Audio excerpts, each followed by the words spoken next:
Hello everyone, আসসালামু আলাইকুম। আমি হাবিব আশরাফুল। সবাই কেমন আছেন? আশা করি সবাই ভালো আছেন। আজকের দিনটা শুরু করেছি কিছু দরকারি কাজ দিয়ে। সকালে বাসা থেকে বের হয়ে আগে বাজারে গেলাম। বাজারের কাজটা শেষ করে চলে আসলাম পানাম ফুড পার্কে। একটু ঘুরে দেখলাম চারো পাঁচটা। কেউ কেনাকাটা করছে, কেউ পরিবারে নিয়ে সময় কাটাচ্ছে, আবার কেউ শুধু ঘুরতে এসেছে। এমন ছোট ছোট মুহূর্ত গুলো আসলে একটা দিনের গল্প হয়ে যায়। সব দিন যে বড় কোনো ঘটনা ঘটবে এমন নয়, কিন্তু সাধারণ দিনের মধ্যেও অনেক সুন্দর দৃশ্য লুকিয়ে থাকে যদি আমরা একটু খেয়াল করে দেখি। তো এত কথার ভিতরে আমিও কিছু কেনাকাটা করে নিলাম। ঘুরে ঘুরে কেনাকাটা করার পর আবার রওনা দিলাম আমার গন্তব্যের দিকে। জানালার বাইরে তাকিয়ে মনে হয় বাস্তবতার মাঝেও নিজের জন্য একটু সময় বের করা দরকার।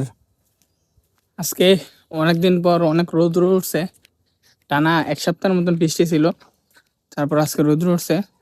রৌদ্র ওঠার সাথে সাথে অনেক গরমও পড়ছে। আজকে কোনো প্ল্যান ছিল না বাসা থেকে বের হওয়ার, তারপরও বের হয়েছি। তো ঘুরতে ঘুরতে কেনাকাটা ভাবছিলাম টুকটাক কিছু যেটা আমার প্রয়োজন ওইগুলা কেনাকাটা করবো। তো কেনাকাটা করতে করতে এতগুলা জিনিস কিনা ফেলাইছে। এই দে, এগুলো সব কেনাকাটা করতে করতে করতে। তো আজকের ভিডিও এই পর্যন্ত। সবাই ভালো থাকবেন, আমার জন্য দোয়া করবেন। আল্লাহ হাফেজ।